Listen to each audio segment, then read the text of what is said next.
जवानी को बिगड़ने के 6 सूत्र हैं। याद रखना मेरे भाई बहन,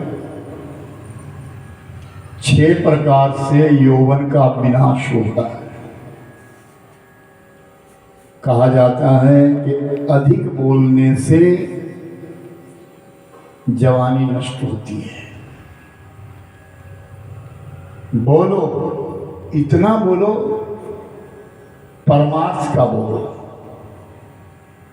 जिसके बोलने से दूसरे का कल्याण हो जाए वो बात बोलो।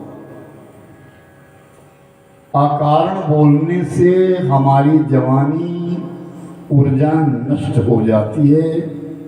इसीलिए महापुरुष अधिक से अधिक समय तक मौन रखते हैं। और हर गृहस्थ को चाहिए प्रातः काल कोई नियम अपनावे कि इतने समय तक हमको मौन रहना है। आप 5 बजे उठते हैं, आप 6 बजे उठते हैं, नियम बना ले। अभी तक मेरे परिवार के लोग उठे नहीं हैं, उठ रहे हैं और सबको एक अभ्यास डालें कि 1 घंटा भर में किसी से बात नहीं करूंगा या नहीं करूंगी। अपने जीवन में मौन एक साधना। शिव महापुराण कहता है, मौनम सुकृतम लक्षणम चैव कृत्यानाम अभिषेकात्तः। सब व्रतों के बीच में मुझे सबसे प्रिय व्रत लगता है, प्यारा व्रत लगता है मौन। भगवान शिव का है मौन व्रत अति प्रिय है। सुबह उठो, अपना काम भी करते रहो, लेकिन मौन रहो। अधिक बोलने से हमारी ऊर्जा नष्ट हो जाती है। मौन रहो कुछ काल, जितना तुम रह सके नियम बना लो। 1 घंटा मौन रहूंगा या 2 घंटे रहूंगा। जब तक तुम्हारी पूजा निवृत्त नहीं रही हुई तब तक मैं मौन रहूंगा। काम करते रहो, काम की मना नहीं है। और एक उत्तम साधना है थोड़े काल के लिए मौन रहो। ये जवानी नष्ट होती है तो अकारण बोलने से होती है, ज्यादा बोलने से होती है। ऊर्जा नष्ट होती है अधिक बोलने से होती है। और दूसरा प्रकार है अति चलने से। इस शरीर से कसरत इतनी ही करनी चाहिए जिससे ये चलता फिरता हुआ ठीक रहे। आपका शरीर एक मन बोझ उठा सकता है, और आप अगर 2 मन या 3 मन बोझ उठा लेते हैं तो कितने दिन उठाओगे? जवानी में अधिक कमाया हुआ बुढ़ापे में शरीर को कष्ट देता है। जिसने पूरी जवानी खूब कमाया हो, क्षमता से ज्यादा कमाया हो, तो बुढ़ापे में इंद्रियां शिथिल होती हुई जर्जर हो जाती है और फिर रोग लगना शुरू हो जाता है। इसलिए शरीर से उतनी कसरत करो, उतना ही काम लो जितना ये सहन कर सके। फिर कहा कि अधिक सोने से भी जवानी नष्ट होती है। शास्त्रों में सोने का भी नियम बनाया गया है। बालक को कितने घंटे सोना चाहिए, जवान को कितने घंटे सोना चाहिए, वृद्ध को कितने घंटे सोना चाहिए, साधु संत को कितने घंटे सोना चाहिए। याद रखना, आधी रात के पश्चात उठने वाला और भगवान का भजन करने वाला व्यक्ति जन्म जन्मांतर में सुखी हो जाता है। अपना नियम बनाइए। हम प्रातः काल उठे जरूर, जल्दी उठे। गृहस्थ है, बहुत काम होते हैं गृहस्थ में, लेकिन क्रम ऐसा बनाइए, नियम ऐसा बनाइए कि उसके बीच में हम प्रातः काल उठ जाए। अधिक सोने, ज्यादा सोएगा तो जवानी नष्ट हो जाएगी, आलस्य पड़ जाएगा। मानव का सबसे बड़ा जो शत्रु है वो आलस्य है। जीवन का सबसे बड़ा शत्रु है आलस्य। और फिर चौथी बात कही गई है, अधिक क्रोध करने से। क्रोध करने से भी जवानी नष्ट हो जाती है। क्रोध सभी को आता है, यहां तक कि साधु संतों को भी आता है, लेकिन वो आता है और चला जाता है। थोड़े काल के लिए संतों को क्रोध आता है, थोड़े काल वाले, लेकिन संतों के क्रोध में भी मानुष का कल्याण है। साधु संत अगर क्रोध करेगा तो उसमें भी कल्याण है। गाड़ी लगाओ। और इंसान जब क्रोध करता है तो याद रखना उसके अंदर की इंद्रियां शुद्ध हो जाती है, जिसको आज बीपी कहते हैं, वो बढ़ जाता है। क्रोध हमारा घातक है। वो शरीर को तो नष्ट करता है, मन वाणी बुद्धि को भी नष्ट करता है। भगवान बुद्ध प्रवचन कर रहे थे, बहुत सारे भिक्षुक बैठे थे, वो प्रवचन सुन रहे थे। और इतने में एक गृहस्थ आया और जैसे ही वो सबके बीच में बैठने लगा तो बुद्ध महाराज ने कहा, इसे बाहर निकाल। ये अछूत है, ध्यान से सुनो। ये अछूत है, इसको यहां बैठने का अधिकार नहीं है। सबने कहा, महाराज नहीं, ये अछूत नहीं है। नहीं, ये अछूत है। तो कैसे अछूत है महाराज? ये तो वाणियां हैं, वणिज है, बड़ी कुल में पैदा हुआ है, धनवान है, धनाढ्य है, लोग इसका मान करते, सम्मान करते, अछूत कैसे हुआ? तो महात्मा बुद्ध ने कहा, ये अपनी पत्नी के साथ लड़ कर के आया है, इसके अंदर क्रोध है, और जब तक इसके अंदर क्रोध है तब तक ये अछूत है। औरों के बीच में जब ये बैठेगा, जिस स्थान के ऊपर ये बैठ जाएगा, सबका शरीर तामस हो जाएगा और कथा में तुम्हारा मन नहीं लगेगा। इसलिए अछूत है, इसे कहो कि बाहर बैठो। यानी क्रोध करने से भी हमारी जवानी नष्ट होती है। कहते अधिक क्रोध आ जाए तो मुख में पानी भर लो, थोड़ी देर पानी भर करके रखो, वो पानी गर्म हो जाएगा। अपना मुख बंद रखो, संयम रखो। ऐसा अगर कोई नहीं जहां लड़ाई ना होती है, होती है, फिर भी संयम रखो। और पांचवी बात, यौवन नष्ट होने की, अधिक भोजन करने से भी जवानी नष्ट होती है। हर व्यक्ति के अंदर एक अग्नि है, जिस अग्नि का नाम है जठराग्नि। वो जब तक जठराग्नि तेज अंदर भट्टी जगी हुई है, जब तक उसके अंदर ज्वाला जगी हुई है, तब तक वो सब कुछ पचा रही है। और जब वो जठराग्नि मंद पड़ जाती है, बुझना शुरू हो जाती है, तो पचता नहीं है। अधिक भोजन करने से भी शरीर नष्ट होता है, जवानी नष्ट होती है। भोजन कम करो। तुम्हें 4 चपाती खानी है, 3 खाओ। 1 चपाती की जगह छोड़ दीजिए,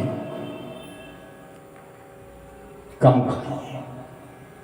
जितना अन्न मानुष कम खाएगा उतना स्वस्थ रहेगा।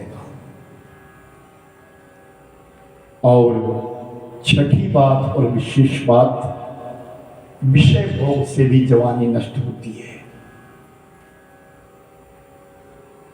स्त्री केवल संतान उत्पन्न करने के लिए नहीं मानी गई है कि उससे संतान उत्पन्न करो, वो मेरी पत्नी है, नहीं।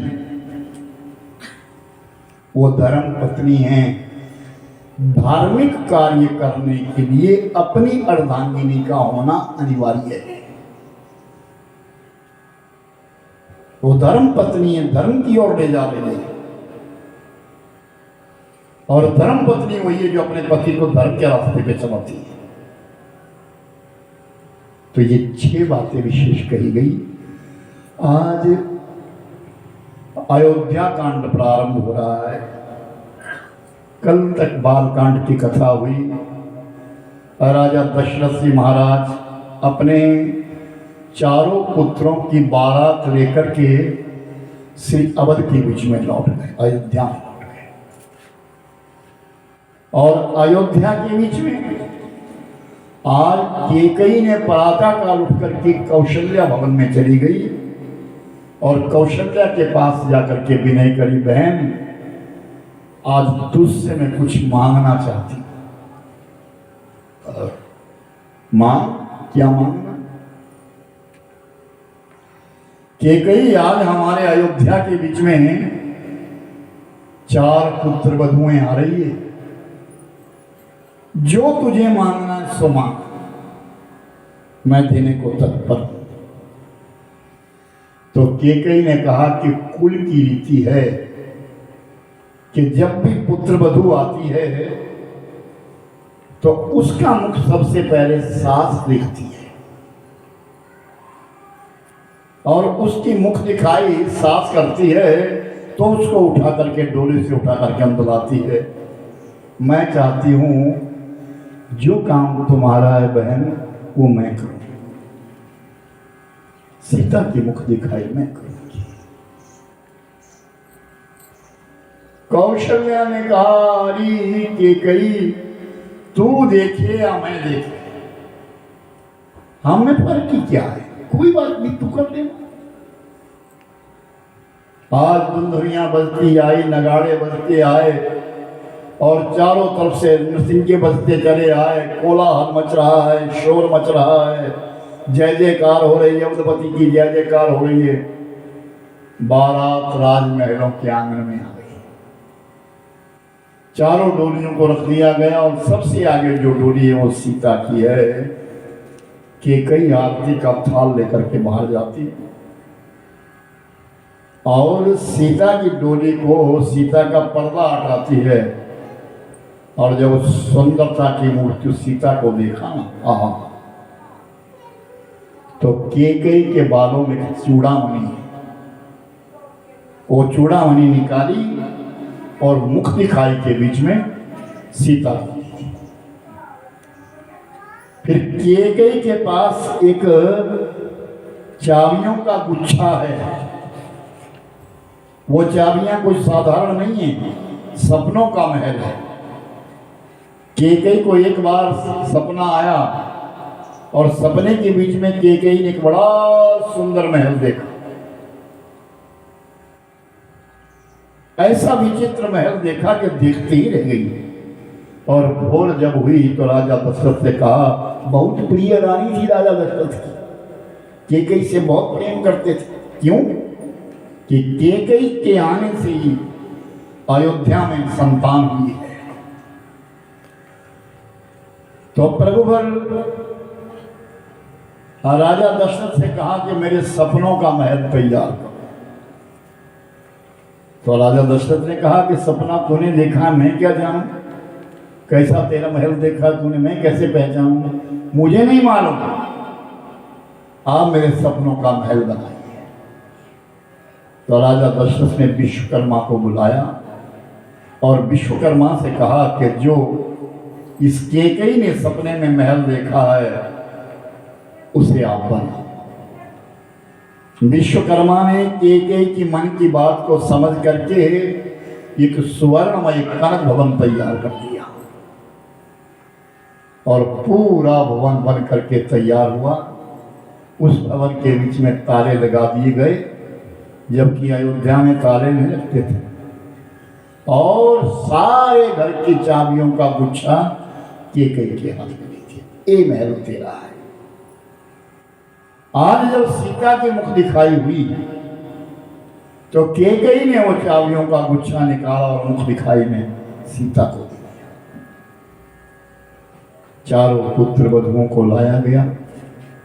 बड़े आनंद से उस अयोध्या के बीच में रहने लगे, भाव और श्रद्धा के साथ। जब तेरा ब्याही घर आए, जब तेरा ब्याही घर आए, जब तेरा ब्याही घर आए, जब तेरा ब्याही घर आए, नित्य नव मंगल मोद बधाए, नित्य नव मंगल मोद बधाए। ओ जब तेरा ब्याही घर आए, जब तेरा ब्याही घर आए, नित्य नव मंगल मोद बधाए, नित्य नव मंगल मोद बढ़ाए। भुवन चारे दस भूदय भारे, भुवन चारि दस भूधर भारे। ओ सुकृत मेघ बरसि शुभकारी, सुकृत मेघ बरसि शुभकारी। श्री राम जय राम जय जय राम, श्री राम जय राम जय जय राम। ओ श्री राम जय जय राम, श्री राम जय राम जय जय राम। मंगल भवन अमंगल हारी, मंगल भवन अमंगल हारी, मंगल भवन अमंगल हारी, मंगल भवन अमंगल हारी। रव हो सुदशरथ अजीर बिहारी, रव हो सुदशरथ अजीर बिहारी। श्री राम जय राम जय जय राम। ओ श्री राम जय राम जय जय राम, श्री राम जय राम जय जय राम। ओ श्री राम जय राम श्री राम जय जय राम।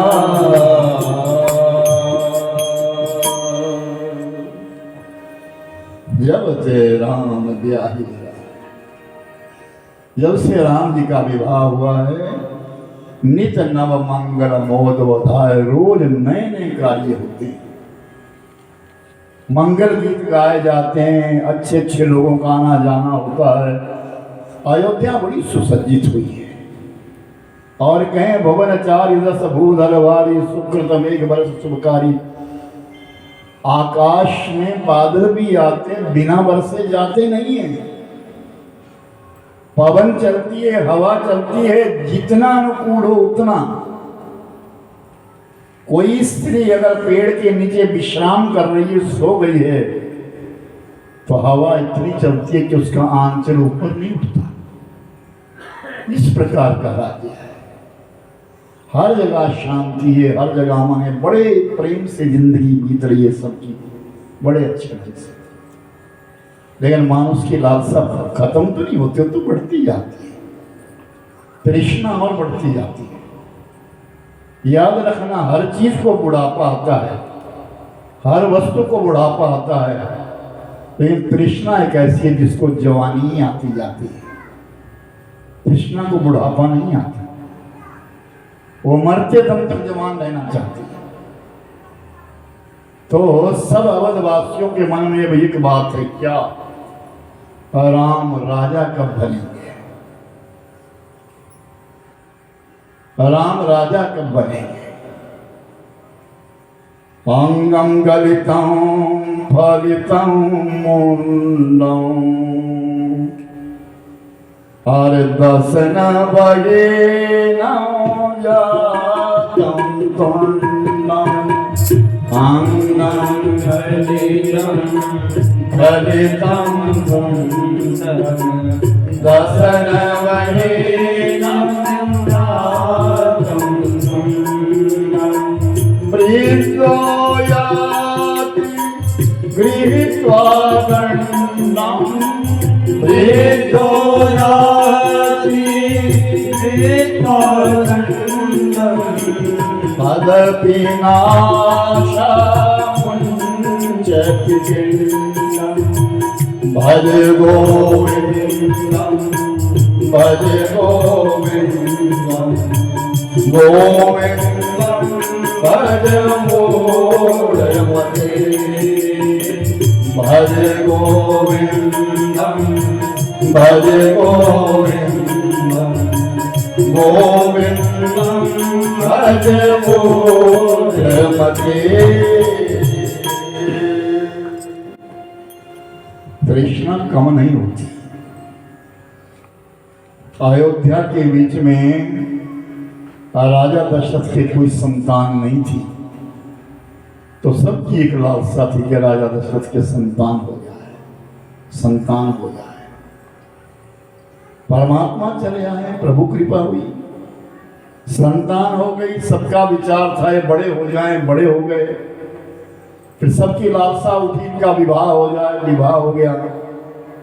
फिर दोबारा फिर लालसा उठी कि अब इनके लिए राज तिलक हो जाए। ये तृष्णा है, ये मिटती नहीं है, ये बढ़ती है। दुनिया कहती है, दुनिया कहती है तृष्णा हमेशा जवान रहती है, सबको बुढ़ावा आता है। चरपट मंजरी में कहा गया है कि अंगम गलितम फलितम मुंडम दशनवहीनम जातम तुंडम। अंग अंग टूट गया, सिर के केश पक गए, कमर झुक गई है, लाठी के सहारे चला है, सब कुछ उथल पुथल हो गया है, लेकिन फिर भी तृष्णा जो है वो जागृत है।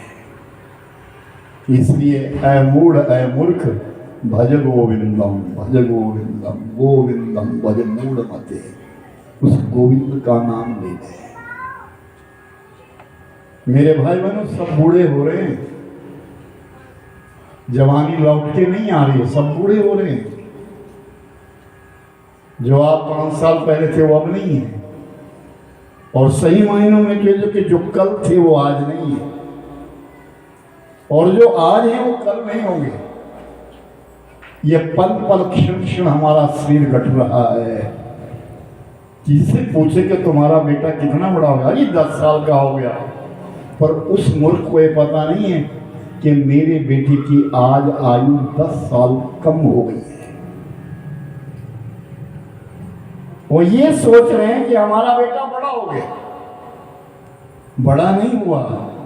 लोग जन्मदिन मनाते ना, तो जन्मदिन के ऊपर बड़े उत्सव मनाए जाते हैं, खूब गुब्बारे फोड़ते हैं, कोई केक काटता है, कोई कुछ करता है, ऊट पटांग के कुछ करते हैं।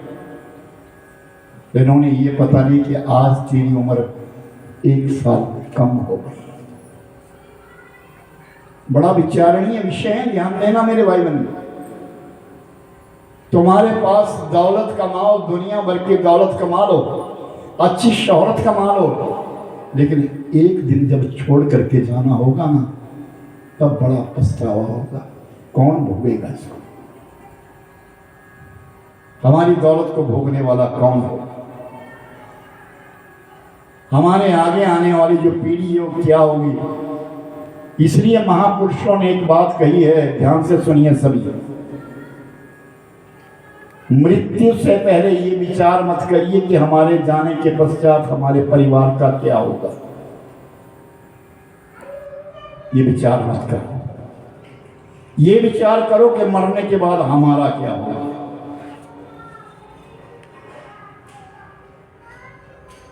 हमारी मौत होगी तो हमारा क्या होगा।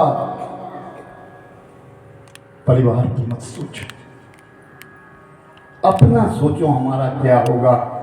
हमसे पूछा जाएगा, तुम आए कहां से, पूछा जाएगा तुमने किया क्या, जीवन में कमाया क्या, तुमने सब पूछा जाएगा। इसलिए सचेत रहिए। भज गोविंदम गोविंदम भज मूढ़मति। तेरे गुरु महाराज ने जो तेरी झोली में नाम दाम दिया है उसका भजन कर। कलेर निधन नाराजस्ति एका महाना गुणान कर्तनम कृष्णदेवस्य मुक्तम संगम प्रगम। भगवान का नाम लेने से हम सागर से पार जाएंगे। बारी बथे बरु होय घृता सिकता ते बरु तेल बिनु हरि भजन न भवतरिय यह सिद्धांत अपे। पानी को रगड़ करके घी नहीं बनता, रेत को रगड़ करके कभी तेल नहीं बनेगा। उसी प्रकार बिना भगवान के भजन किए हुए इस भवसागर से पार नहीं जाओगे। ये कथाएं ये हमको सिखाती है, ये दर्शन देती है हम क्या जी रहे हैं, इसलिए जी रहे हैं, हमारे जीने का उद्देश्य क्या है। और एक दिन हमको जाना है।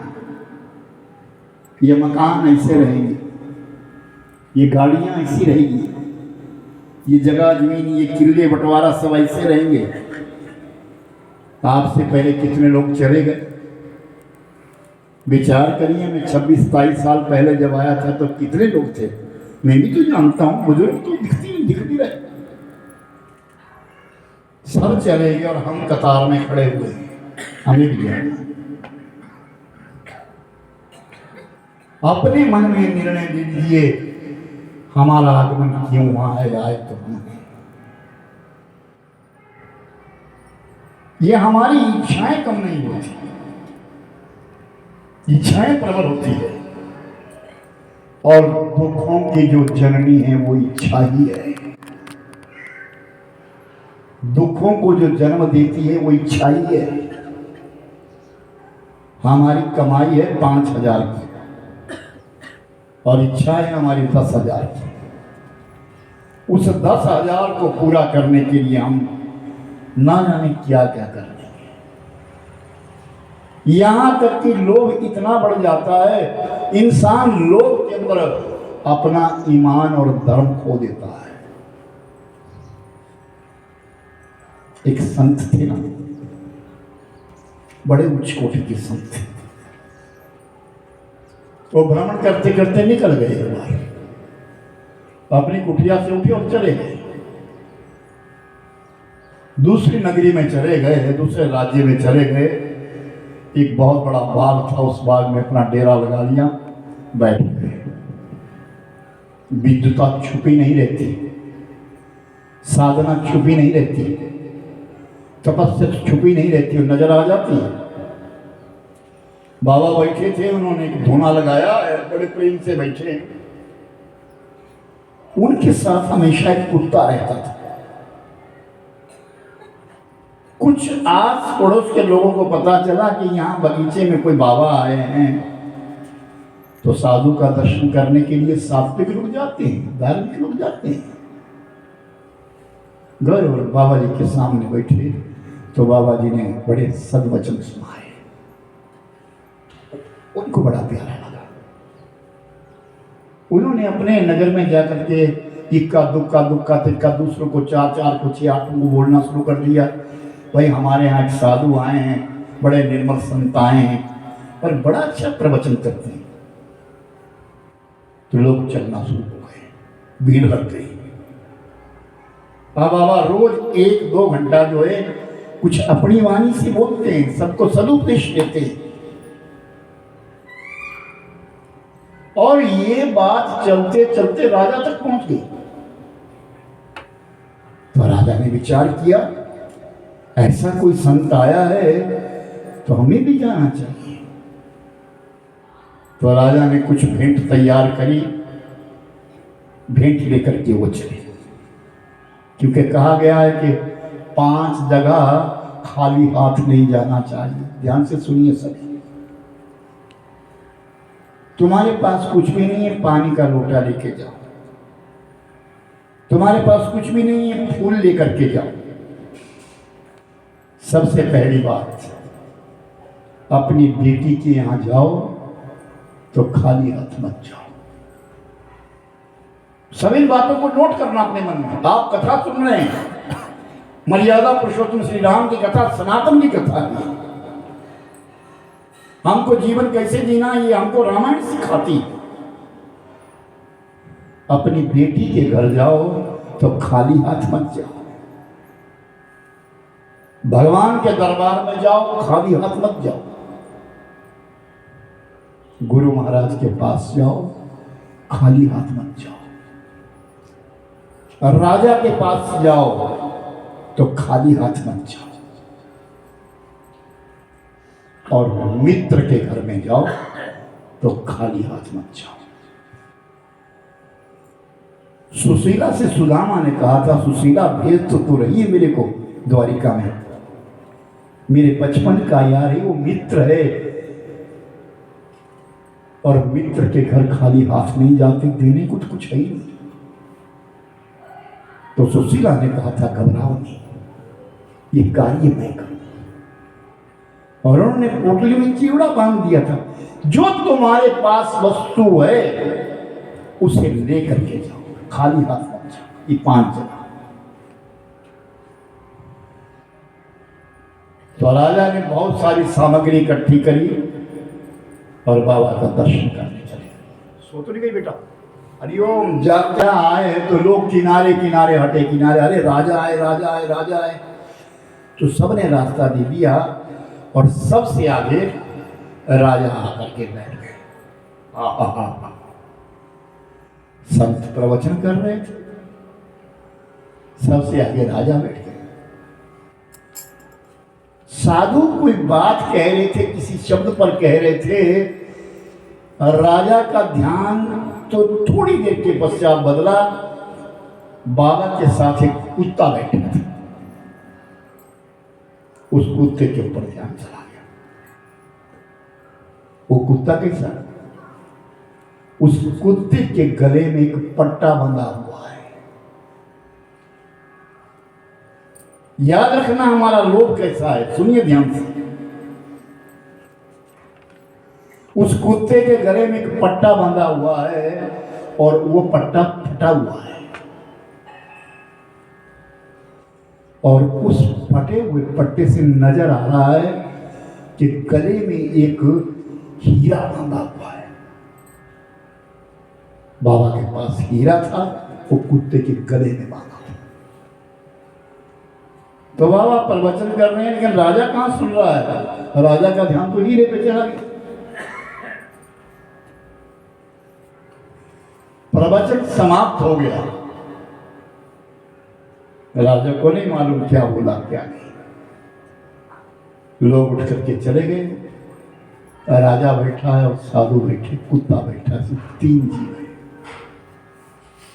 है। राजा ने कहा, बाबा कुत्ता आपका बड़ा सुंदर है, हाँ, समझदार भी है, हाँ, आप इतना अच्छा प्रवचन करते हैं, लेकिन आपके कुत्ते के गले में जो पट्टा है ना, ये तो फट गया। हाँ, तो मैं बदलवाऊं उसको? नहीं, ये ठीक है। नहीं नहीं, मैं इसको बदलवा, नया लगवा देता हूं। नहीं भाई, ठीक है। इस पट्टे में मुझे ऐसा लगता है कि इसके अंदर कुछ हीरा जैसा है। हाँ, हीरा है। तो आप क्या करेंगे इससे? बोले कुछ नहीं अपने पास रखा है, मेरा हीरा मेरा है। बाबा ये हीरा तो मेरे पास होना चाहिए, मैं राजा हूं।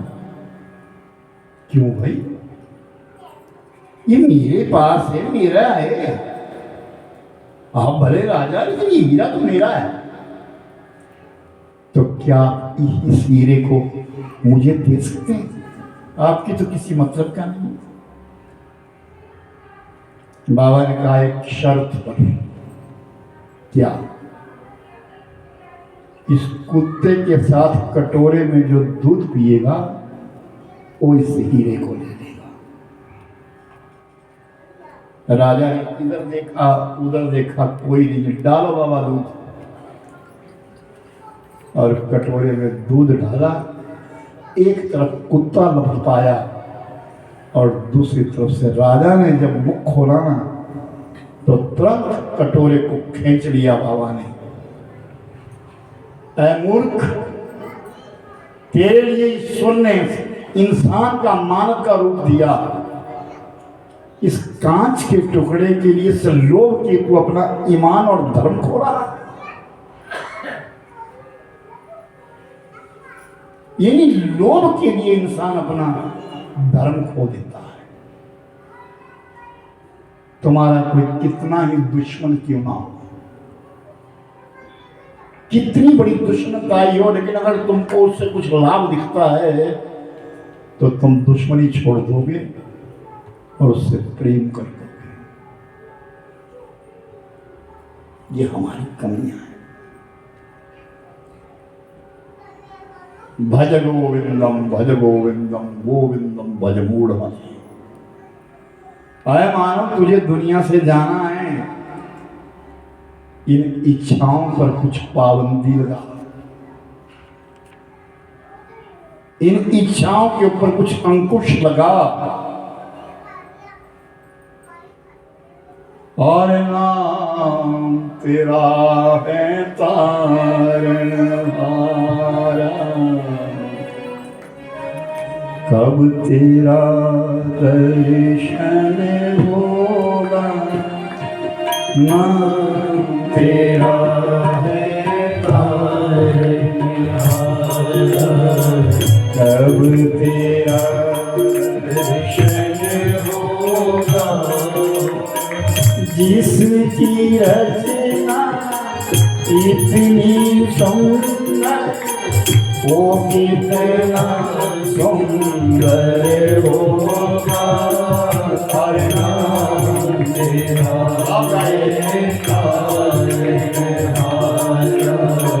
तब तेरा दर्शन होगा।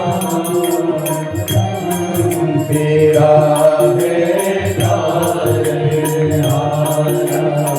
तब तेरा दर्शन होगा।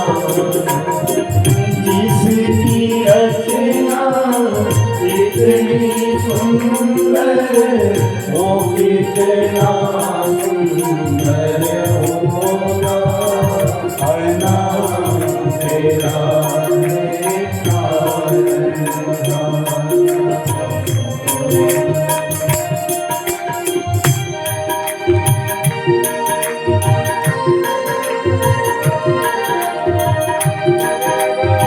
तुमने तार लाखों प्राण, ये संतों की वाणी है।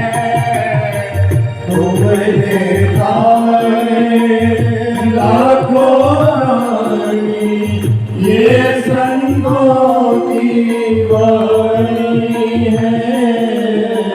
तेरी छवि पर मेरे भगवान, ये दुनिया दीवानी है। तेरी छवि पर मेरे भगवान, ये दुनिया दीवानी है। भाव से तेरी पूजा गाऊं, जीवन मंगलमय होगा। हर नाम तेरा है पार कब तेरा दर्शन होगा नाम तेरा है पार किसकी रचना कितनी सुंदर वो कितना सुंदर होगा हर नाम तेरा है तारे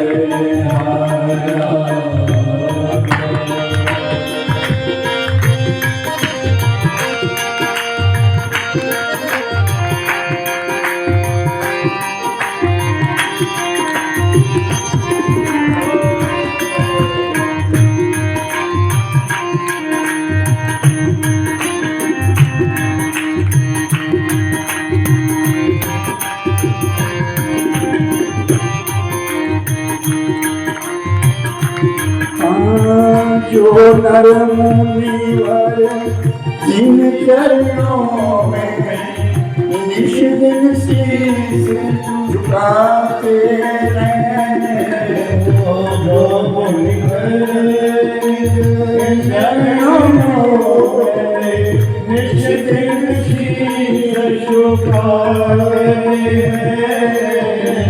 जो गाते प्रभु की महिमा सब कुछ वो पा जाते हैं प्रभु की महिमा सब कुछ वो पा जाते हैं अपने कष्ट मिटाने को प्रभु चरणन में बंधन होगा हर नाम तेरा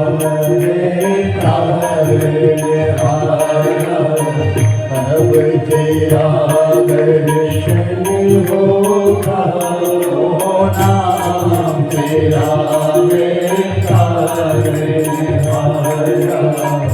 अब तेरा दर्शन होगा किसकी रचना कितनी सुंदर वो कितना सुंदर होगा तेरा हो नाम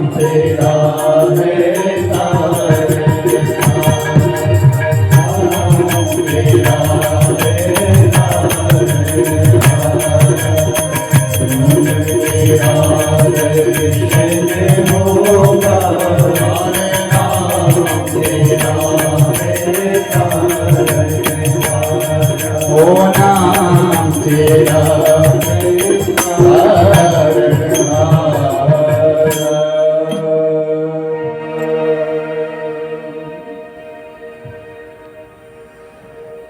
सबके मन की इच्छा है लेकिन कोई बोल नहीं सकता राजा दशरथ जी अयोध्या के सिंहासन के ऊपर है कोई ये नहीं बोल सकता कि आप नीचे उतर जाओ और अपनी जगह राम को बिठा दो नहीं इच्छा सबकी है लेकिन एक दिन की बात एक समय सब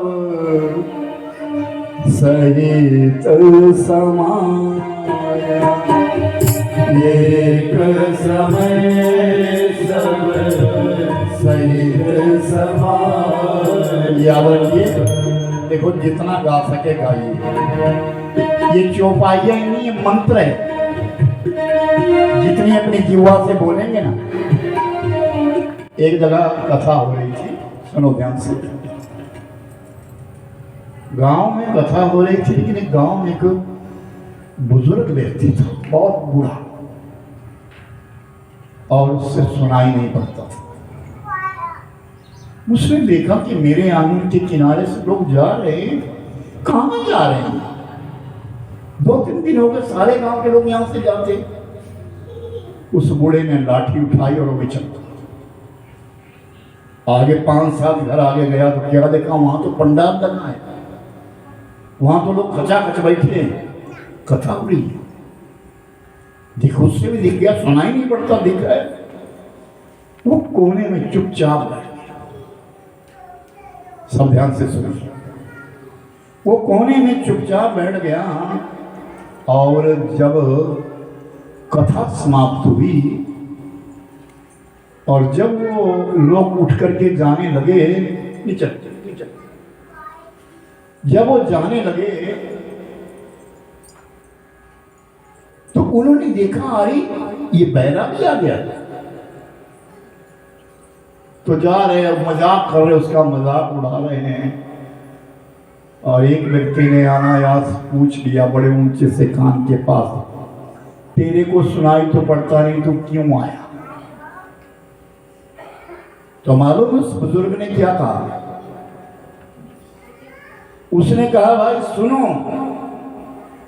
जब मुझे सुनाई पड़ता था ना, तो मैंने सुना है कि जहां भगवान की कथा हो रही है, कुछ भी तुम्हारी समझ में ना आए, तुम्हें कुछ भी सुनाई ना पड़े, लेकिन वहां बैठने से भी पुण्य मिलता है। वो राजा रामचंद्र भगवान। ये जो मैं चौपाइयां गाता हूं बीच में, उसके बाद राम राम कहलवाता हूं, ये मंत्र है, बोलिए। बैठे हैं, प्रजा बैठी है, राजा दशरथ जी सिंहासन के ऊपर थे और सिंहासन पर बैठे बैठे ऐसा लगने लगा मेरा मुकुट टेढ़ा है। और राजा दशरथ को ऐसा लगा कि मेरा मुकुट टेढ़ा है, तो आईना मंगवाया। आईना मंगवाया, शीशा मंगवाया, सचमुच में मुकुट टेढ़ा था। जब उसे सीधा करने लगे तो श्रवण समीप भयउ सित केसा, कानों के पास सफेद बाल नजर आए। कानों के पास सफेद बाल नजर आए। मनहु जठरपन अस उपदेशा, अंदर से एकदम आवाज आई, बूढ़ा हो गया। बुढ़ापे का पहला लक्षण है ये, कानों के पास सफेद बाल आ जाएं, समझ लेना बुढ़ापा दस्तक दे गया। लेकिन इंसान उसको छुपाता है, फिर लाता है मेहंदी, अभी तो मैं जवान हूं, अभी तो मैं जवान हूं। मूर्खानंद को ये पता नहीं चलता जवान नहीं तो बूढ़ा हो रहा है। ये संकेत है। दूसरा संकेत है, आंखों से दिखना कम होता है तो चश्मा लगाते। अब तो चश्मा भी नहीं लगाते, अब तो लेंस डाल देते हैं कि पता ही ना चले, फिर भी भगवान का भजन नहीं करते। फिर तीसरा संदेश एक और आता है, क्या 32 दांत टूटने शुरू हो जाते, तो नए दांत लगवाता है इंसान, फिर भी उसका भजन नहीं करता, फिर भी सोचता नहीं अभी तो मैं जवान। दांत लगाने वाले के पास जाए, क्या मैं तेरे से चने चबा दूंगा। चने तो तू चबा देगा, लेकिन अंदर पचाएगा कैसे? आप तो जठराग्नि बंद हो गई है, बीमारी बुद्धि बिगाड़। जिसने सरजू मैया का पानी बचपन में पिया हो, उसकी बुद्धि को मैं बिगाड़ नहीं सकती। सरस्वती कह रही है, क्या महिमा होगी सरजू मैया की, कैसी नदी हो। और उसी समय एक रुक्म रेखा, जिसको लोग मंथरा के नाम से जानते हैं, जो कुबड़ी है, बुढ़िया है, वो रुक्म रेखा जा रही थी, वो मंथरा जा रही थी। सरस्वती ने विचार किया, क्यों ना इसकी बुद्धि बिगाड़ूं, क्योंकि ये तो केकई देश से आई है, ये तो यहाँ की नहीं है। और उस मंथरा की बुद्धि के ऊपर जाकर के वो सरस्वती जाकर के बैठ गई और मंथरा की बुद्धि बिगाड़ दी। जो सहनाइयां बज रही थी वो कानों में पीड़ा लगने लगी, जो मंगल गीत गाए जा रहे थे वो शोर लगने लगा। और उस मंथरा को शोर लगने लगा, क्या हुआ यहाँ, क्या हुआ, पूछने लगी। ये उत्सव क्यों मनाया जा रहा है, ऐसा क्या है यहाँ? तो किसी महिला ने कहा, मंथरा तुझे पता नहीं है, कल राम राजा बन रहे हैं। राजा दशरथ ने आज भरी सभा में कहा है, कल राम राजा बने। और मंथरा को क्रोध आ गया। जहां 2 कदम होने थे वहां एक ही कदम किया, लंबे लंबे कदमों से जाने लगी और सीधी केकई भवन में चली गई। केकई संबंध से बहन है, चचेरी बहन है, उस रुक्म रेखा की चचेरी बहन है वो। और दरवाजा खटखटाया, और जैसे दरवाजा खटखटाया तो केकई ने दरवाजा खोला और केकई ने कहा, आओ आओ आओ आओ मंथरा, बताओ कैसी हो। तो मंथरा ने कहा, मैं तो ठीक हूं पर तू ठीक नहीं है। केकई ने कहा, मैं ठीक नहीं, ऐसा कैसे हो गया, ऐसे कैसे होगा, मैं तो ठीक हूं। राजा दशरथ मेरे पास रात्रि में नित्य आते हैं, कौशल्या के साथ भोजन करते हैं, शयन करने के लिए मेरे महलों में आते हैं। और राम मेरा ज्येष्ठ पुत्र है, पूजा करने के पश्चात तुरंत मेरे कदमों में प्रणाम करने के लिए आता है। मेरा भरत अनुकूल है, राम मेरे भरत से अति प्रिय करता, प्रेम करता है, मुझे तो कोई कमी नहीं है, मैं क्यों ठीक नहीं हूं। आज तक थी ठीक, अब नहीं होगी। अरे हुआ क्या, कटुवाचन क्यों बोल रही है, सीधा बोल, क्या बात है। तब मंथरा बोली, पहला झूठ बोली, 14 दिन से ढिंडोरा पीटा जा रहा है, राम को कल राज तिलक हो रहा है, तुझे पता नहीं। अरे केकई ने कहा, अरे मंथरा तूने मेरे मन की बात कही, मैं कितने दिनों से चक्रवर्ती से कह रही थी कि राम को राजा बना दो, राम को राजा बना दो, लेकिन मेरी उन्होंने सुनी नहीं। और आज तो संदेश लेकर के आ रही है, मांग क्या मांगना चाहती है, जो तेरी इच्छा है सुना, जो तेरे मन में आता है वो मांग। मंथरा ने कहा, तेरा तो दिमाग खराब है, तू समझ नहीं, ये सबको पता है, दुनिया को पता है, तुझे पता ही नहीं। अरे राजा मुझे स्वयं बताएंगे, आज रात्रि में जब आएंगे तो अपने मुख से बताना चाहते हो, नहीं बताना चाहते। बता, तेरा भरत कहाँ है? ननिहाल में है ना, इसीलिए रात तिलक रखा हूं। कल राम राजा बनेंगे और कौशल्या राजमाता बनेगी। कल राम राजा बनेंगे, कौशल्या राजमाता बनेगी, और तू दासी बन जाएगी, तेरे लिए चक्की पीसनी। तेरा मुंह सड़ क्यों नहीं गया, कैसी बात कर रही है, ये कैसी उल्टी सीधी बातें कर रही, क्या कह रही है तू? मैं सच कह रही हूं, राम राजा बनेंगे और भरत को कारागार में डाल दिया जाएगा।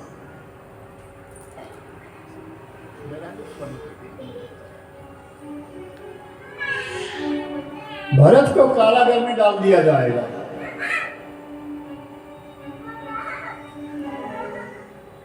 नहीं, ऐसा नहीं होगा, ऐसा ही होगा। अभी राम तुमको अच्छा लगता है, भरत को जेल खाने में डाल देगा, राम राजा बनेगा। जो राजगद्दी पर बैठते हैं ना, तो बुद्धि विलग हो जाती है कि कहीं सुन, मैं तुझे बारंबार कह रही हूं, समय अभी, आज रात्रि में तेरे पास राजा आएंगे, समय अभी तेरे पास नहीं। क्या कह रही तू, मेरी समझ में नहीं आ रहा है। मैं तुझे सत्य कह रही हूं, राम को वनवास दे दे, राम को वनवास दे दे, भरत को राज मांग ले, तेरे पास समय है। तुझे नहीं मालूम, राम राजा बन जाएंगे, तेरा और तेरे पुत्र का हालात खराब हो जाएंगे। तेरे पुत्र को कैद खाने में डाला जाएगा। अब पुत्र की ममता तो बड़ी होती है कि थोड़ी देर सोचने लगी, ये क्या बोल रही है, क्या सही है? बस मौका मिल गया मंथरा को। मंथरा ने कहा कि सुन, मैं तुझे एक सत्य बात बताऊं, 14 दिन से डिंडोरा पीटा जा रहा, तेरे कानों कान खबर नहीं दी। 14 दिन से हर घर में उजाले हो रहे, तुझे पता नहीं चल रहा है, क्यों छुपाया गया है? इतना बड़ा राज क्यों छुपाया गया है? कि कहीं समझ जा। इतना कहना था तो के कहीं न्यायास का क्या कर सकते हैं, क्यों नहीं? तुझे यह मालूम नहीं, जब तू देवासुर संग्राम में गई थी राजा के साथ, जब तो देवताओं की ओर से लड़ने के लिए देवलोक में गई थी, दानव हार गए थे, राजा का रथ चला हुआ था, राजा के रथ की नीवी टूट गई थी और तूने अपना हाथ वहां लगा दिया था। शाम के समय जब राजा ने देखा कि तेरा हाथ लहूलुहान हुआ है, तो राजा ने पूछा कि ये क्या किया तुमने? तो कहा महाराज, रथ गिर जाता नीचे, आपकी जान चली जाती। तो राजा ने कहा था कि कहीं तूने मुझे जीवन दान दिया है, आज मैं तुझे 2 वचन देता हूं, मां। और तूने कहा था कि समय आने पर मांग, समय आने मांग ले। क्या?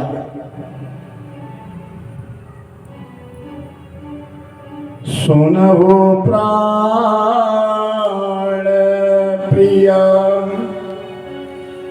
ओ भावा कवि का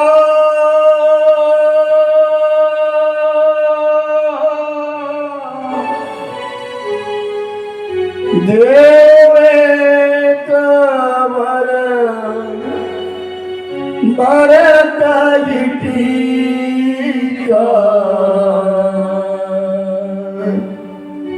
देव एक वर भरत टीका। इंदौर में नहीं रखना, इंदौर में रखना। सुनो प्राण प्रिया, वो भवत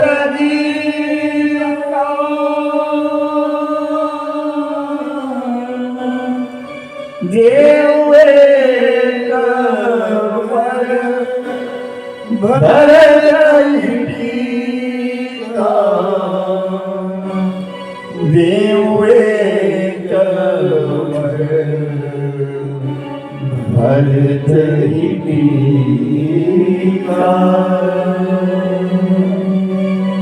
मांग लेना, उठ यहां से, इस महल को छोड़, श्रृंगार खोल दे, को भवन में चली जा। और कई को भवन में चली गई।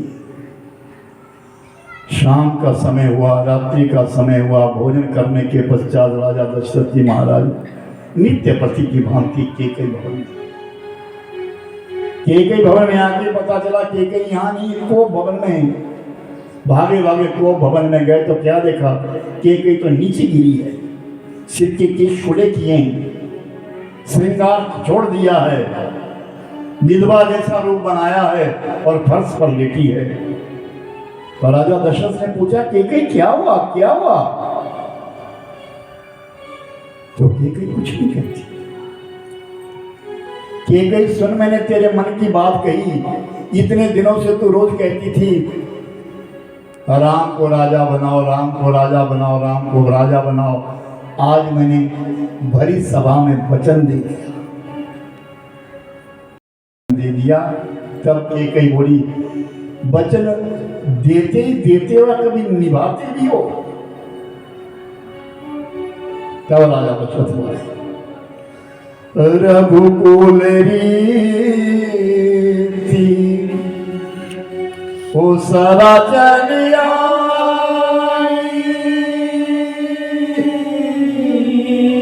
प्राण जाए पर बचन न जाए, प्राण जाए पर बचन न जाए।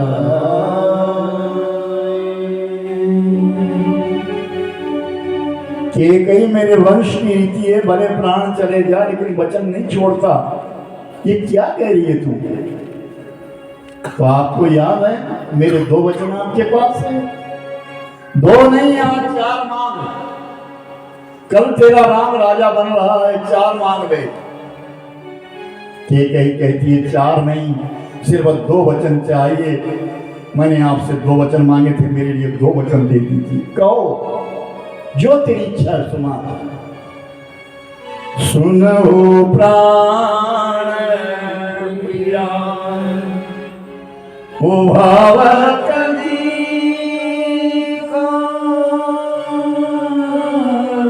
देवे कवर भरत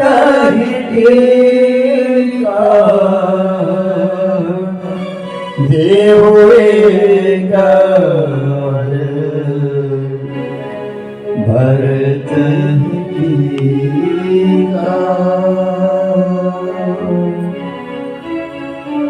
केकई को जैसे मंथरा ने समझाया था वैसे मांगने लगी।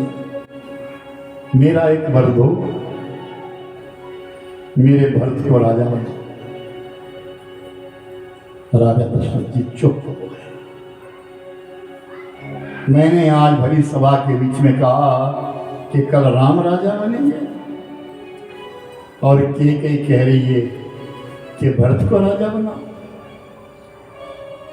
थोड़ी देर शांत रहने के पश्चात बुद्धिमान राजा दशरथ जी महाराज मन में विचार करते हैं, कौन राम कौन भरत, कोई बात नहीं, मैं राम को मना लूंगा। मेरा राम धैर्यमान है। केकई वचन देता हूं, कल तेरे भरत को राजा बना दूंगा। दूसरा वचन, तापस वेश विशेष उदासी,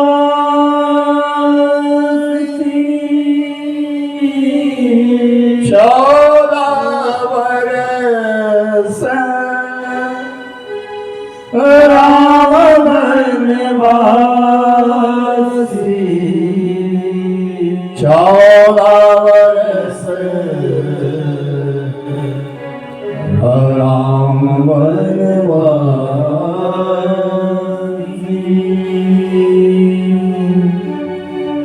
विशेष तपस्वियों का वेश धारण करके 14 वर्ष के लिए राम वन में चला जाए। राजा दशरथ कहते क्या कह रही है? हाँ, भरत को राज तिलक दो और राम को 14 वर्ष का वनवास। राजा दशरथ एकदम अचेत हो गए, गिर गए। पानी का कमंडलू लाया और पानी के छींटा दिया। राजा दशरथ होश में आए, वचन दो। राजा दशरथ कहते कि कहीं कुछ और मांग ले, और मांग ले। राम मेरे प्राण हैं, मेरे प्राण मत ले। इस शरीर के प्राण दे दे, लेकिन राम को वनवास मत दे। राम ने किसी का बुरा नहीं किया। के कहती है वचन दे, वचन दे। फिर मूर्छा आ जाती है, फिर पानी लेके आती है और पानी का छींटा मारती है और फिर चेतना में आते हैं। चेतना में आकर के फिर मांगती है भर दो भर दो। एक बार दे दिया है, दूसरा बार फिर दो। पूरी रात बीत गई। पूरी रात में राजा दशरथ सो नहीं सके। थोड़ी देर के लिए जगते हैं, फिर मांगती है वचन, फिर मूर्छा आ जाती है, फिर पानी का छींटा मारती है, फिर जागृत कर देती है। सुबह हो गई,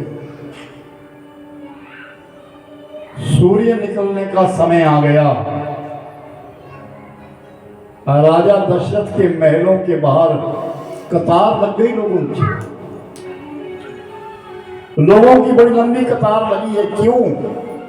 राजा बाहर आएंगे, हम बधाई देंगे कि आप राजपिता बन रहे हैं, आपको बहुत बहुत बधाई हो, हमारे लिए भेंट मिलेगी। लेकिन क्या पता कि वहां क्या खिचड़ी पक गई है। प्रातः काल ब्रह्म मुहूर्त में उठने वाला राजा आज सूर्य मस्तक के ऊपर आने को तैयार हो गया, लेकिन बाहर नहीं आया। शंका हो गई, कुछ ना कुछ घटा है, कुछ ना कुछ घटना घटी है। तो सबके बीच में बड़े थे सुमंत बाबा, प्रधानमंत्री अयोध्या के। तो सबने कहा बाबा आप जाओ, आप मंत्री है, आप जाओ, पता करो हमारे चक्रवर्ती को क्या बात है, वो बाहर क्यों नहीं आए। सुमंत बाबा चले गए और जैसे ही उसको भवन में पहुंचे, राजा की जब वो स्थिति देखी, एक पांव में मौजा है, एक पांव खाली है, बाजूबंद कहीं गिरा है, मुकुट कहीं गिरा है और फर्श के ऊपर लेटे हुए हैं। उस दुर्दशा को देख करके चकित हो गया सुमंत बाबा। और फिर केकई मां से पूछते हैं, मां ये क्या हुआ हमारे राजा के लिए? तो केकई क्रोध में कहती है, केकई क्रोध में कहती है, जा अभी कुछ नहीं हुआ, राम को लेकर के आ। सुमंत बाबा ये विचार करते हैं, ये राजा काम दर्शन करने के लिए आया, तबीयत बिगड़ गई, और राम दर्शन करेगा तबीयत अच्छी हो जाएगी। अभी आया मां सुमंत बाबा बाहर। 80 साल के बुजुर्ग सुमंत बाबा जब पौड़ियां उतर के नीचे आ राम भवन की ओर चले, तो लोग पूछने लगे, बाबा क्या हुआ, बाबा क्या हुआ? सब ठीक है, तुम चुप हो जाओ, सब ठीक है। सुमंत बाबा भागे भागे राम महल में चले गए, दरवाजा खटखटा दिया। अंदर से राम नहीं, सीता चली आई, वे देखी। और जैसे सामने सुमंत बाबा को देखा ना, तो एकदम अपना घूंघट, अपना पल्लू आगे कर दिया और पल्लू आगे करके सुमंत बाबा के चरणों में प्रणाम कर दिया। बेटी तुम क्या कर रही हो? आप तो अयोध्या की पाट नहिशी बनने वाली हो, ये क्या कर दिया तुमने? तुम मेरे चरणों में प्रणाम कर रही, मैं तो सेवक हूं।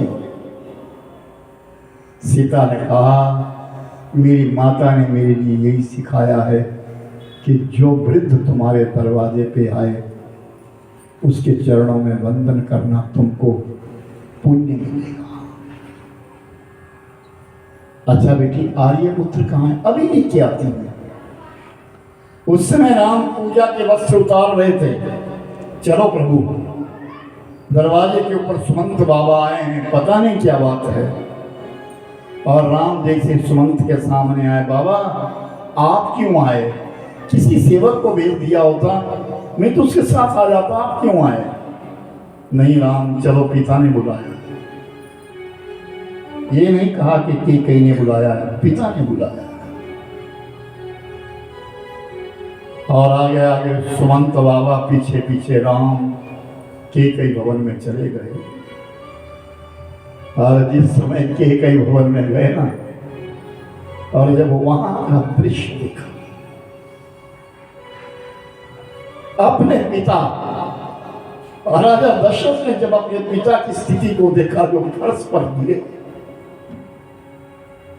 पूरी अयोध्या का सम्राट, जिसके इशारे के ऊपर देवराज इंद्र भी काम करते हैं, जिसके इशारे के ऊपर पवन देव भी काम करते हैं, आज वो दशरथ धरती पर बैठा हुआ। अपने पिता की उस दुर्दशा को जब देखा ना, तो राम फूट फूट करके रोने लगे, फूट फूट करके रोने लगे। बाबा क्या हुआ? हम चारों भाइयों से कोई गलती हुई? मेरे पिता की ऐसी दशा कैसे हो? हमसे कोई अनर्थ हो गया क्या? हमसे कोई गलत कार्य हुआ क्या? आप कहो ना, क्या हुआ है? तो सुमंत बाबा कहते हैं, राम, अयोध्या के भंडार का अन्न खाते खाते 80 वर्ष बीत गए, लेकिन जो स्थिति आज राजा की है ना, वो मैंने कभी नहीं देखी। वो स्थिति मैंने कभी नहीं देखी, मुझे नहीं मालूम। और हम अपने पिता के चरणों के पास बैठ करके रो, हमारे जन्म जन्मांतर का पुण्य आपको लग जाए, क्या हुआ है? लेकिन वो तो मूर्छित है। तो भगवान नाम एक से पूछते, मां तू बता क्या हुआ मेरे पिता को? एक कठोर है और कठोर होकर के कहती है, राम कुछ नहीं हुआ, तेरे पिता से मैंने 2 वचन मांगे थे, एक वचन तो दे दिया, दूसरा दिया नहीं जा रहा। मां, जिस वचन को मेरे पिता नहीं दे सके, मैं दूंगा। क्या वचन मांगा था बोल? मैंने पहला वचन मांगा था कि भरत को राजा बनाओ। राम हंसने लगे, मां तूने तो मेरे मन की बात की। जब से ये कहा गया कि मैं राजा बनूंगा, मैं सोचता था संग जन्मे संग पढ़े संग बढ़े संग जाए, संग विवाह हमारा सबका साथ साथ में हर काम हुआ, राजा मैं अकेला क्यों बनूं? आपने अच्छा किया, भरत राजा बनेगा ना, मैं राजा का सारा काम कराऊंगा। तूने अच्छा मांगा। नहीं, ये वचन तो तेरे पिता ने दे दिया, ये वचन तो तेरे पिता ने दे दिया, लेकिन दूसरा वचन नहीं दे सके। क्या? उस वचन को नहीं दे रहे हैं। क्या? तुझे 14 वर्ष वन में रहना होगा।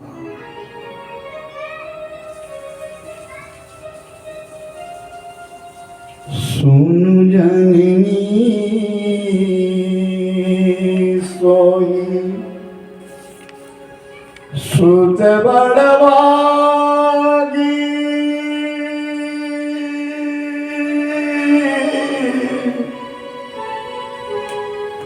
जो भी तू बचन अनुरागी, जो भी तू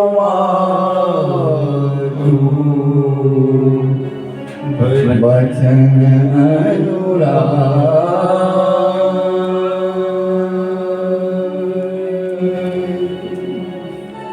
बस इतनी सी बात, इतनी सी बात है मां। वो पुत्र तो बड़भागी है जो अपने माता पिता की बात का परिपालन करता है, वो बड़भागी है मां। मैं अभी आया, राम जी का बाहर आना, सुमंत बाबा का बाहर आना, हर जगह बात फैल गई। राम को राज नहीं, राम को वनवास हो गया। राम को राज नहीं, वनवास हो गया। राम अपने ही महल में नहीं गए, सीधे कौशल्या मां के पास चले गए। और कौशल्या तो कौशल्या है, जैसे कौशल्या के पास गए ना, और मेरे भाई बहन, कौशल्या पूरी रात आज सोई नहीं। कौशल्या ने 2 काम किए। क्या? एक तो राम को भोजन बनाया, दूसरा काम राम के लिए पोशाक कपड़े बनाए अपने हाथों से। और राम गए, उसको कोई पता नहीं क्या हुआ, वनवास हो गया, कोई पता नहीं है। वो बैठी थी, राम का इंतजार कर रही थी। राम गए और चरणों में प्रणाम किया, उठाया और अपनी गोदी में रखा। बार बार मुख चूमती माला,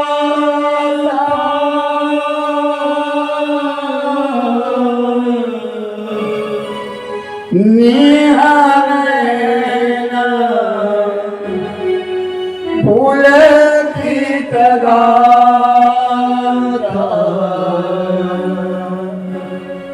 नयन ने फूल की तगारा।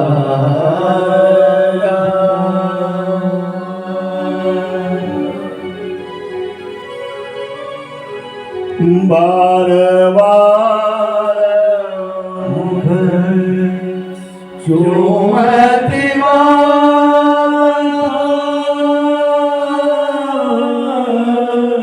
नैना नीराजल फूल की तगारा, नैना नीराजल फूल की तगारा। राम को उठा करके गोदी में रख करके बार मुख चूमती है। राम देख सुन, आज तू राजा बन रहा है, अब आज तेरी सवारी रथ पर बैठेगी, पूरी अयोध्या की परिक्रमा होगी, दुनिया देखेगी तेरे लिए। आज ना मैंने सारी रात तेरे लिए पोशाक बनाई, ये मेरे बनाए हुए कपड़े पहनेगा तू। आज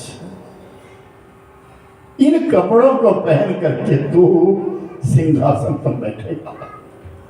और सुनना, हमारे कुल की एक रीति है क्या, कि जिस दिन बेटा राजा बनता है उस दिन मां के हाथों का भोजन करता है। आज के बाद तो तेरे को दास और दासियां खिलाएंगे, लेकिन आज मैं अपने हाथों से खिलाना चाहती हूँ। राम मन में विचार करता है, कैसे कहूं कि तेरा बेटा राजा नहीं है, वनवासी है, कैसे कहूं, ये कैसे सहन करेगी, ये किस प्रकार सहन करेगी।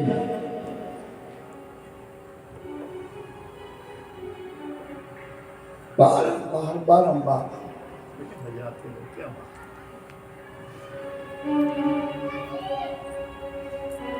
तो भगवान राम ने विचार किया, कहना तो पड़े। कहना तो पड़ेगा, और कौशल्या को सहन करना भी पड़ेगा। तो बात बदल के कही, क्या? पिता दीनी मोही ओ कानन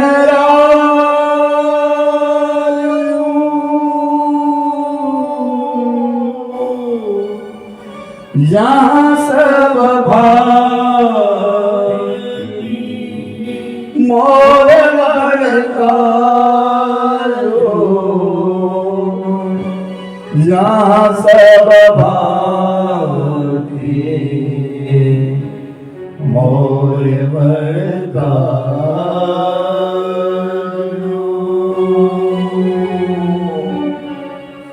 माँ पिता दीनी मुझे कानन राज, मेरे पिता ने मुझे राज दिया ना, हाँ तो देना चाहिए, तो ही तो बड़ा है, तेरा ये अधिकार तो है राज के ऊपर।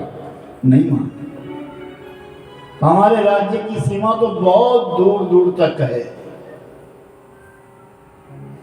मेरे पिता ने राज दिया, लेकिन कानन राजू, कानन कहते वन को, वन का राज दिया। एक भाई यहां करेगा, भरतराज यहां करेगा, मैं वन का राज करूंगा। बस इतना कहना था, समझ गई कौशल्या। ये केकई भवन से आया है, इसके लिए राज नहीं वनवास हो गया है। और राजा ने नहीं कहा है, केकई ने कहा है। समझ गई कौशल्या, मेरे पुत्र को केकई ने वनवास दे दिया।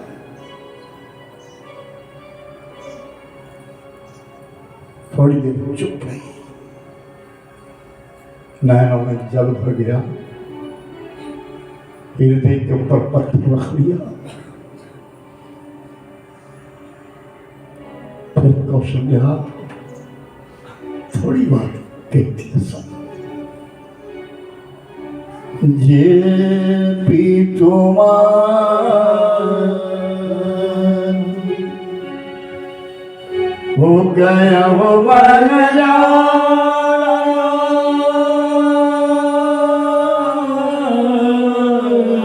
तो कानन शत अवतार समान, तो कानन अवतार समान।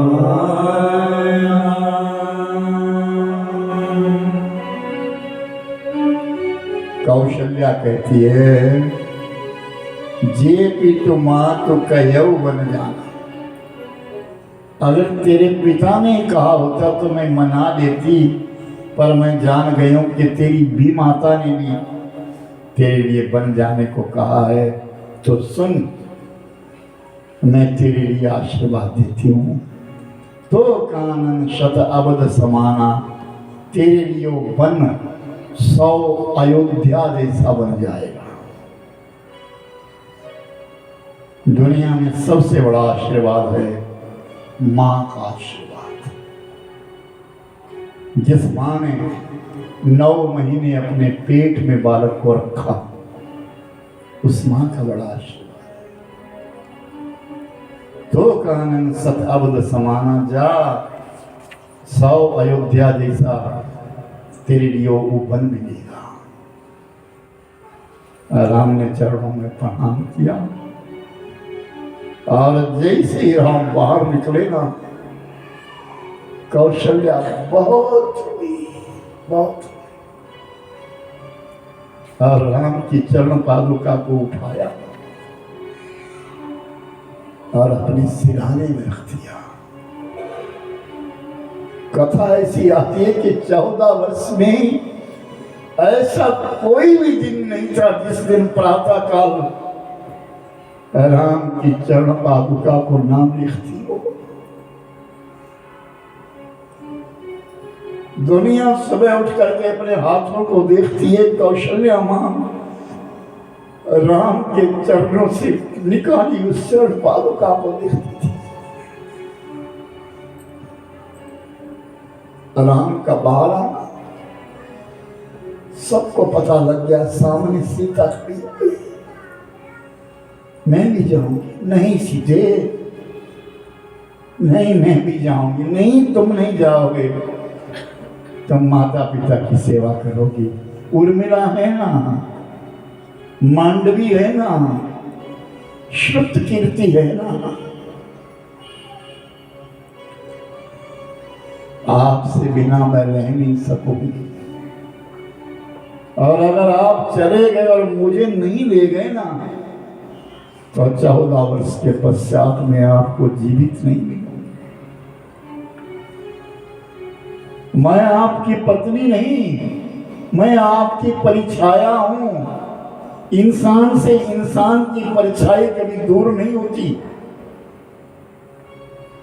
जंगल में बड़े कष्ट है सीते, सौगंध खाती हूं, सुख की फरियाद नहीं करूंगी, दुख के विषय में कहूंगी नहीं, पर मुझे ले जाओ। सीता पीछे चल पड़ी, आगे लक्ष्मण खड़े। भैया मैं तो आपके संग जाऊं ना, वनवास मुझे हुआ है, लक्ष्मण तुम्हें नहीं। मैं आपके बिना नहीं रह सकूंगा। जब से जन्मे आपके पांव का अंगूठा चूस चूस करके मैं बड़ा हुआ हूं, मैं आपके विरह में जी नहीं सकूंगा।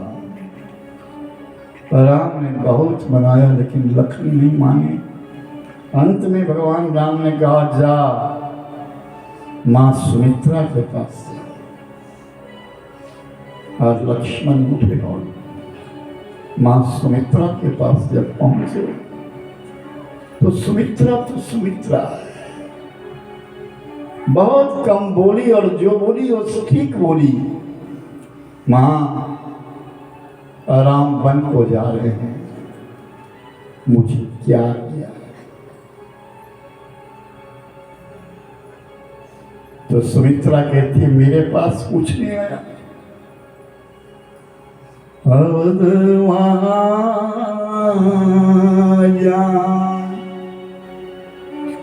राम निवासु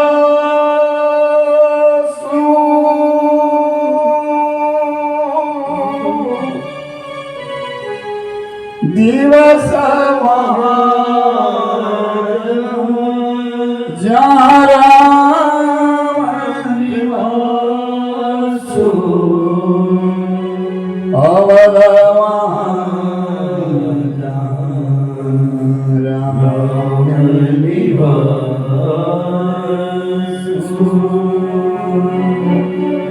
अवध जान ओ राम निवासु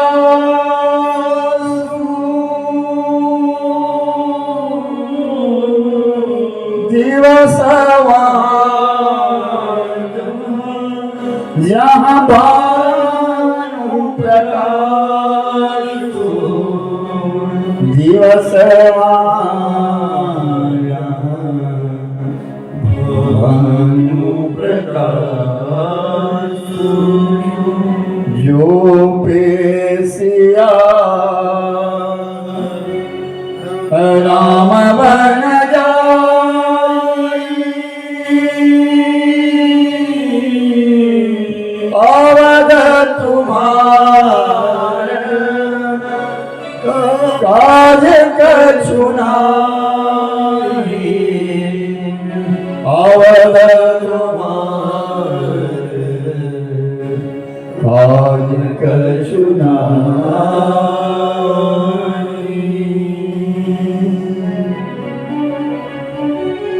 अवध वहां जहां राम निवास मेरे पास पूछने आया। दिन वहां होता है जहां सूर्य निकलता है। लक्ष्मण आज अयोध्या का सूर्य वन में जा रहा है, तो अयोध्या भी वन में रहेगी। यहाँ अयोध्या में जो सिया राम वन में जा रहे हैं, तो इस अयोध्या में तुम्हारा काम क्या है? और एक वचन दे कि सपने में भी कभी राम और सीता के प्रति मन में बैर ना आए। तो लक्ष्मण कहते, मां सुन, सपना तब आता है जब कोई सोता है। मैं आज वचन देता हूं 14 वर्षों में सोऊंगा भी, 14 वर्षों में सोऊंगा। लक्ष्मण बाहर आ गए, राम लक्ष्मण वैदेही तीनों खड़े हैं। राम ने इशारा किया, लखन उर्मिला के पास जाकर के आओ। उर्मिला उर्मिला लक्ष्मण की पत्नी है, चित्रकला में पारंगत है, बड़े सुंदर चित्र बनाती है। और उर्मिला एक चित्र बना रही है, अयोध्या की राजगद्दी का चित्र बना रही है। उस गद्दी के ऊपर राम और सीता को बिठा रही है, हाथ में कलम है, दवात है, स्याही है, उसे बना रही है। उसको पता नहीं है क्या हुआ है। लखन गए और जब उर्मिला के भवन में गए तो बाहर से जोर से आवाज दी, उर्मिले! इतने जोर से बोला था, उर्मिला घबरा गई और वो दवात नीचे गिर गया। सारा चित्र बिगड़ गया। जो फोटो बनाई थी, चित्र बनाया था, सब बिगड़ गया। पीछे मुड़कर के उसने देखा, ये तो मेरे पति लक्ष्मण हैं, ये क्या किया आपने? ये आपने क्या कर दिया? मैं सुंदर चित्र बना रही थी कि इस चित्र को मैं अपने पिता जनक को भेजूंगी, मां सुनैना देखेगी, उनकी बेटी और दामाद अयोध्या के राजा बने हैं। फिर आप जल्दी में आए, मेरे को बड़े ऊंचे से पुकारा, मेरे हाथ से खड़िया और स्याही गिर गई, सारा चित्र बिगड़ गया। लक्ष्मण ने कहा, और मिले यहां तेरा बनावटी चित्र बिगड़ा और उधर अयोध्या का वास्तविक चित्र बिगड़ गया है। राम वन में जा रहे हैं, मैं भी राम की सेवा करने के लिए 14 वर्ष वन में जा रहा। उर्मिला ने कतई नहीं कहा कि मैं भी साथ जाऊंगी। क्यों? वो जानती है मेरा पति सेवक है, अगर मैं संग में चलूंगी तो सेवा करने में मुश्किल हो जाएगी। इसलिए मैं यही एक प्रतिज्ञा लेती हूं। आरती उतारी लक्ष्मण की, खड़ी रही और 14 वर्षों तक खड़ी रही, इंतजार। लक्ष्मण, राम और वैदेही तीनों गणवेश धारण करा, वस्त्र उतार करके अपने पिता राजा दशरथ के दर्शनों के लिए, कैकेयी के दर्शनों के लिए चले गए। और जैसे कक्ष के अंदर पहुंचे, राजा दशरथ ने आंखें खोली थी, राम जा रहे हो? तीनों खड़े थे। लक्ष्मण तुम भी? और सीता की ओर ध्यान दिया, सीते तुम भी? मैं जानता हूं राम और लक्ष्मण रुकने वाले नहीं हैं, इनकी नसों में रघुवंश का रक्त है। पर बेटी तू तो रुक जा, तू चली जाएगी तो मेरे घर की लक्ष्मी चली जाएगी। और सुन बेटी, तू मखमल पर रहने वाली है, तुझे डोली में बिठाऊंगा, जनकपुर ले जाऊंगा, जनकपुर में मन नहीं लगेगा, डोली में बिठाऊंगा, अयोध्या लेकर के आऊंगा, तू मत जा। और अगर तो वन चली गई और तेरे पिता राजा जनक आए और मुझसे पूछे कि बता मेरी बेटी कहाँ है, तो मैं क्या जवाब दूंगा? मत जा। सीता ने नेत्र झुका दिए और सीता नेत्र झुका करके खड़ी है। राम लक्ष्मण चरणों में प्रणाम कर रहे हैं। सीता ने भी प्रणाम किया। जैसे जाने लगे तो सुमंत बाबा ने कहा, बाबा रथ पर बिठा मेरे बच्चों को, 4 दिन घुमा इनको वन में ना, लौटा करके ले आ। प्रतिज्ञा पूरी हो जाएगी, लौटा करके ले आ। और ये मैं जानता हूं कि शायद राम और लक्ष्मण नहीं आएंगे। जो ना फिरई कोर धरिबाई, सत्य संग दृढ़ प्रतर दुराई, तो तुम चिन्हे करो कर जोरी, फिरो प्रभु मिथिलेश किशोरी। राम लक्ष्मण तो नहीं आएंगे, मैं समझ गया हूं, लेकिन उस समय मेरी ओर से इस किशोरी के पास, इस सीता के पास हाथ जोड़ना और वापिस ले आना। और जैसे बाहर निकले ना, चारों तरफ दुनिया खड़ी है, महलों के सामने माताएं खड़ी है और आंखों में आंसू भरे हुए कौशल्या खड़ी है, सुमित्रा खड़ी है।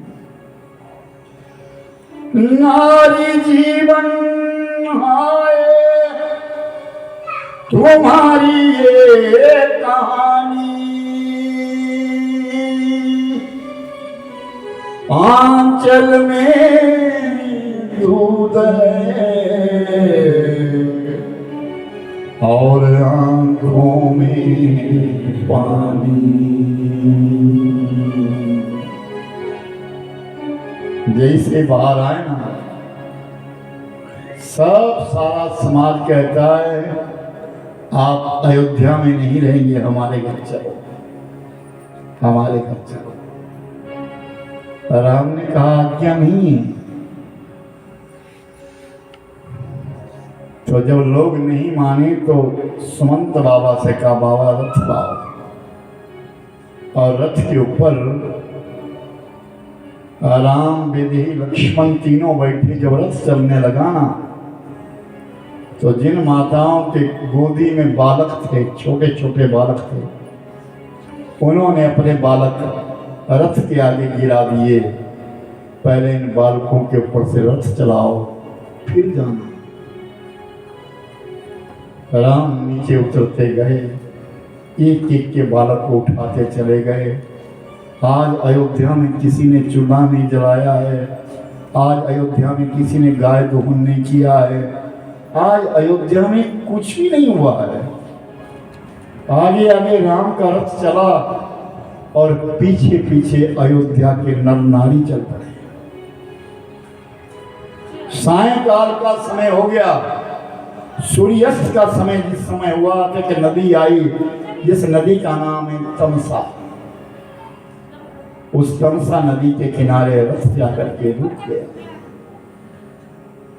थके हुए थे सबको नींद आ गई।